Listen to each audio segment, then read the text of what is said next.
اللہ رب العالمین کا ایک اٹل فیصلہ ہے، ایک اصول ہے۔ جب سے اس دنیا کے نظام کو اللہ تعالیٰ نے بنایا ہے، آدم علیہ السلام سے لے کر کے قیامت تک اللہ کا یہ اصول ہے، جتنے بھی انسان اس دنیا میں اللہ پیدا کرتے ہیں ان سب کو آخر اپنی زندگی پوری ہونے کے بعد موت دیتے ہیں۔ قرآن کریم میں اللہ تعالیٰ فرماتے ہیں کل نفس ذائقۃ الموت، ہر ذی روح چاہے انسان ہو حیوان ہے، موت کا ذائقہ انہوں نے چکھنا ہے۔ اب موت حیات، اللہ تعالیٰ نے موت اور زندگی دی کیوں؟ قرآن کریم میں سورہ ملک میں اللہ تعالیٰ نے فرمایا تبارک الذی بیدہ الملک وہو علی کل شیء قدیر الذی خلق الموت والحیات لیبلوکم ایکم احسن عملا۔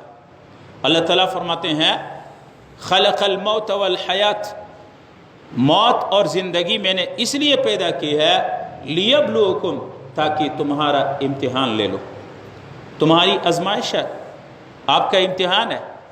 کس چیز کا؟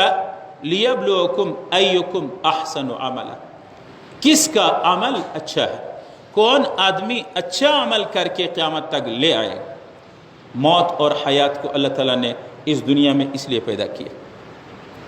اب علماء نے یہ بھی بیان فرمایا، اللہ رب العالمین نے یوں فرمایا ایکم احسن عملا، کہ تم میں سے کون آدمی اچھا عمل کرے گا۔ یہ نہیں اللہ تعالیٰ نے ارشاد فرمایا، یہ نہیں کہا کہ ایکم اکثر عملا، جو آدمی زیادہ عمل کر کے لے آئے، نہیں، بلکہ اللہ تعالیٰ نے فرمایا ایکم احسن عملا، جو بہترین عمل لے کے آئے گا۔ اب سب سے احسن عمل معلوم ہو گیا کہ اللہ رب العالمین کو بندوں کی کثرت اعمال مطلوب نہیں ہے، جو زیادہ عمل کرے نا، احسن عمل۔ احسن عمل کیا ہے؟ علماء نے بیان فرمایا احسن عمل یہ ہے کہ جو عمل اللہ رب العالمین کے حکم اور جناب محمد صلی اللہ علیہ وسلم کی سنت کے مطابق، جو عمل اللہ کا حکم نہیں ہے، محمد رسول اللہ صلی اللہ علیہ وسلم کا طریقہ نہیں ہے، آپ کی سنت کے مطابق نہیں ہے، کتنا بھی خوبصورت بظاہر خوشنما عمل ہو، اللہ کے ہاں یہ قبول نہیں۔ عمل کی قبولیت کے لیے ایک شرط یہ ہے کہ عمل اللہ کے حکم اور جناب محمد صلی اللہ علیہ وسلم کی سنت کے مطابق ہو۔ خلاصہ یہ کہ اللہ رب العالمین نے جتنے بھی دنیا میں انسان پیدا کیے ہیں، یہ سب کے سب اللہ رب العالمین نے موت کے لیے پیدا کیے۔ کل نفس، اللہ تعالیٰ فرماتے ہیں ذائقۃ الموت۔ کتنا بھی بہادر انسان ہو، کتنا بھی پہلوان انسان ہو، قوم و قبیل والا ہو، خوبصورت انسان ہو، لیکن جب وقت آتا ہے اس دنیا سے جائے گا۔ اب جانے کے بعد کیا ہے؟ دو مرحلے ہیں انسان کے، دو مرحلے، یا تو جنت یا جہنم، اما سعید و اما شقی، یا نیک بخت ہوگا یا بدبخت ہوگا۔ نیک بختوں کا ٹھکانہ وہ جنت ہے، بدبختوں کا ٹھکانہ جہنم ہے۔ وَإِنَّمَا تُوَفَّوْنَ أُجُورَكُمْ يَوْمَ الْقِيَامَةِ، اللہ تعالیٰ فرماتے ہیں تم جو بھی عمل کرتے ہیں تمہارے عمل کا اجر قیامت کو ملے گا۔ آگے فرمایا فَمَنْ زُحْزِحَ عَنِ النَّارِ وَأُدْخِلَ الْجَنَّةَ فَقَدْ فَازَ، اللہ تعالیٰ فرماتے ہیں جو جہنم سے جس کی جان چھوٹ گئی، جو جہنم سے خلاصی جس کو ملی، وَأُدْخِلَ الْجَنَّةَ، جنت ملی اس کو، فقد فاز، یہ انسان کامیاب۔ ایک تو کامیابی ناکامی ہمارے اور آپ کی نظر میں ہے۔ ہمارے ہاں تو کامیابی، ہم آپس میں مجلس بیٹھتے ہیں، لوگ بھی کہتے ہیں یار فلان آدمی بڑا ہوشیار ہے، بڑا زبردست کامیاب۔ کیوں ہوشیار ہے؟ ایک بیٹا اس کا انجینئر ہے، ایک بیٹا اس کا پروفیسر ہے، ایک بیٹا اس کا ڈاکٹر ہے، بزنس بھی چل رہا ہے، گاڑیاں ہے، کوٹیاں ہے، یہ ہم کامیاب سمجھتے ہیں۔ اللہ تعالیٰ فرماتے ہیں نہیں، کامیابی کس چیز کے اندر ہے؟ جو آخرت کے سفر ہے، جو آخرت کا منزل ہے، جو قبر کے منزل ہے، اس کے لیے اعمال کر لیے، یہ کامیاب۔ آگے دنیا کی چیزیں اللہ تعالیٰ فرماتے ہیں وَمَا الْحَيَاةُ الدُّنْيَا إِلَّا مَتَاعُ الْغُرُورِ، دنیا کے جو ساز و سامان ہے، دولت ہے، بینک بیلنس ہے، تجارت ہے، دکان ہے، کاروبار ہے، بینک بنگلہ ہے، کوٹے ہیں، یہ ساری زمینیں جائیدادیں ہیں، اللہ رب العالمین فرماتے ہیں متاع الغرور، یہ انسان کو دھوکے میں ڈالنے والی چیزیں۔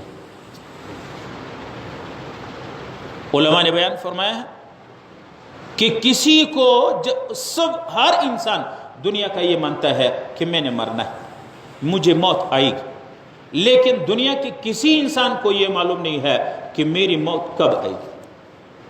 یہاں تک کہ ہارٹ اسپیشلسٹ، بڑے دل والے ڈاکٹر، بڑے بڑے اعصاب والے بڑے ڈاکٹر، سائنسدان جو آسمانوں تک، چاند تک پہنچے، لیکن اپنے بارے میں ان کو یہ نہیں پتا میری زندگی کا سفر کہاں جا کے ختم ہو جائے، میری موت کب آئے گی، کسی کو نہیں پتا۔ اللہ تعالیٰ نے فرمایا وَمَا تَدْرِي نَفْسٌ، کسی بھی نفس کو، عالم ہو، جاہل ہو، ڈاکٹر ہے، ان پڑھ ہے، کوئی بھی ہے، وَمَا تَدْرِي نَفْسٌ، کسی بھی نفس کو یہ معلوم نہیں ہے ماذا تکسب غدا، کل یہ کیا کرے گا، کل کیا کرے گا۔ میں نے کل سوچا تھا میں کل یہ کروں گا، وہ سارے اللہ تعالیٰ نے کہا نہیں، تو وہ نہیں کرو گے، کوئی اور کام جو وہم گمان میں نہیں تھا وہ ہو گیا۔ اس لیے اللہ تعالیٰ فرماتے ہیں وَمَا تَدْرِي نَفْسٌ، ایک ہے انسان کا منصوبہ، ایک ہے اللہ کا ارادہ اور حکم۔ حضرت علی رضی اللہ عنہ نے فرمایا میں نے عرفت اللہ بترک العزائم، میں نے خدا کو میرے ارادے ٹوٹنے پہ میں نے پہچان لیا، میں ارادہ کچھ کر لیتا ہوں، اللہ کی قضا فیصلہ کچھ اور ہوتا ہے۔ وَمَا تَدْرِي نَفْسٌ، کسی بھی نفس کو یہ معلوم نہیں ہے بِأَيِّ مَاذَا تَكْسِبُ غَدًا، کل کیا کرے گا، وَمَا تَدْرِي نَفْسٌ بِأَيِّ أَرْضٍ تَمُوتُ، اللہ تعالیٰ فرماتے کسی بھی انسان کو یہ نہیں معلوم میری موت کہاں آئے گی، لیکن موت جب آئے گی موت کا فیصلہ اٹل ہے، ایک سیکنڈ بھی پھر آپ کو موقع نہیں دے گا۔ اذا جاء اجلہ لا يستاخرون ساعة ولا يستقدمون، جب انسان کی موت کا وقت پہنچتا ہے نا تو ایک سیکنڈ بھی نہ آگے نہ پیچھے ہو سکتا ہے۔ عدالت کا فیصلہ ہے، سٹے لیا ہوا ہے، عدالت کے اپیل کر دیا، فیصلہ آگے ہو جاتا ہے، پیچھے ہو جاتا ہے، اور بھی پیشی ہے، مزید وقت، مہلت، لیکن اللہ رب العالمین موت کے فیصلے میں کوئی بھی اونچ نیچ نہیں ہوگی۔ اس لیے علماء نے یہ بیان فرمایا ہے کہ انسان کے اوپر 3 مرحلے انسان کے اوپر آتے ہیں۔ کامیاب انسان وہ ہے جو آنکھیں بند کر کے خدا اور رسول کے احکام اور بتائے ہوئے اللہ اور اللہ کے رسول کے بتائے ہوئے اصول پہ اس پہ چل کے آنکھیں بند کر کے فیصلہ کر لے، یہ انسان کامیاب ہے۔ دلیل اور حجت سے کام لیں گے تو پھر وہ ناکام ہے۔ جی یہ دلیل، یہ کیوں ایسا ہوتا ہے، یہ کیوں ایسا ہوگا، یہ شیطان کی دلیل ہے۔ شیطان کو حکم ہوا اسجد لآدم، آدم کو سجدہ کرو، تو اب شیطان نے دلیل شروع کر دیا، یا اللہ ٹھیک ہے آپ کا حکم ہے، لیکن یہ ہے سجدہ میں کیوں کرو، سجدہ تو اعلیٰ کو ادنا کرے گا، جو ادنا ہوتا ہے کم اور گٹھیا ہوتا ہے وہ اعلیٰ کو سجدہ کرے گا۔ آگ اعلیٰ ہے مٹی سے، آدم کو تو نے مٹی سے پیدا کیا، مجھے آگ سے پیدا کیا ہے، آگ زوراور ہے، آگ طاقت والا ہے، آگ بلند ہے، آگ کے شعلے زمین سے اوپر بلند ہوتے ہیں، اور مٹی اوپر سے پینکو تو نیچے آ جاتا ہے۔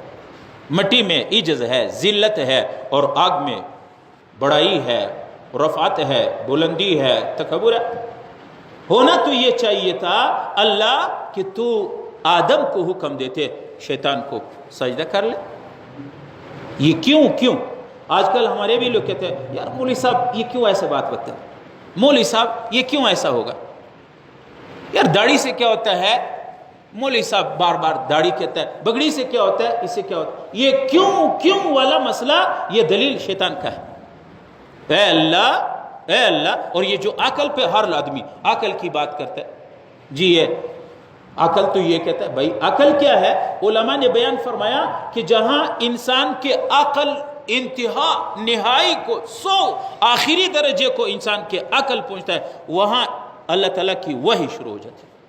جہاں انسان کا عقل فیل ہو جاتا ہے، ختم ہو جاتا ہے، دنیا کے جتنے بھی ہوشیار انسان ہیں اس کے عقل انتہا کو پہنچے، وہاں اللہ کی وحی شروع ہو جاتی ہے۔ عقل کیا ہے؟